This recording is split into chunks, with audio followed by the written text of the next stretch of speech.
بسم اللہ الرحمن الرحیم۔ السلام علیکم۔ روزانہ واقعات سننے کے لیے اس چینل کو سبسکرائب کریں۔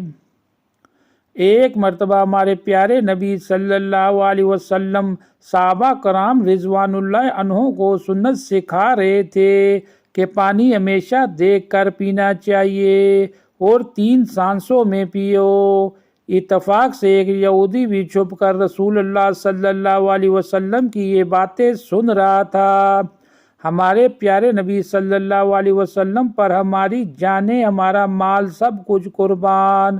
آپ صلی اللہ علیہ وسلم کے کلام میں تاثیر ہی ایسی تھی کہ مسلمان ہو یا غیر مسلم، آپ صلی اللہ علیہ وسلم کی تعلیمات سے متاثر ضرور ہوتے۔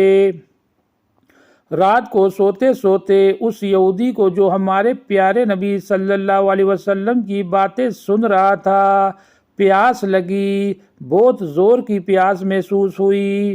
جب اس یہودی کو پیاس لگی تو وہ اپنی بیوی سے بولا کہ مجھے اچھی طرح دیکھ کر پانی پلاؤ۔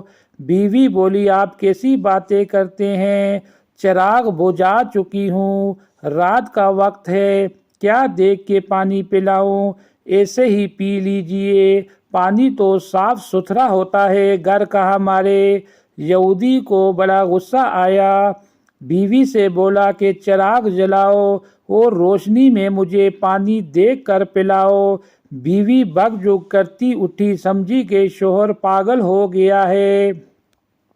آخر یہودی خود اٹھا اور چراغ روشن کیا۔ چراغ کی روشنی میں اس کی بیوی نے دیکھا کہ اندھیرے میں وہ جو پانی اپنے شوہر کے پینے کے لیے لائی تھی، اس میں ایک سیاہ بچھو عقرب تیر رہا ہے۔ یہودی بھی دیکھ کر حیران رہ گیا، اس پانی میں سیاہ بچھو تیر رہا تھا۔ بیوی کو اس نے تمام ماجرا کے سنایا کہ کس طرح اس نے چھپ کر رسول اللہ صلی اللہ علیہ وسلم کی باتیں سنی تھی کہ پانی ہمیشہ دیکھ کر پینا چاہیے۔ صبح کو وہ یہودی ہمارے پیارے نبی صلی اللہ علیہ وسلم کی خدمت میں حاضر ہوا اور رات کا واقعہ آپ صلی اللہ علیہ وسلم کو سنا دیا۔ آپ صلی اللہ علیہ وسلم نے تبسم فرمایا۔ یہودی بولا، اے اللہ کے رسول، جس مذہب کی اطاعت انسان کی جان بچا لے تو وہ مذہب خود پورے انسان کو دوزخ کی آگ سے کیوں کرنا بچائے گا۔ مزید ایسی ویڈیو کو سننے کے لیے اس چینل کو ضرور سبسکرائب کریں۔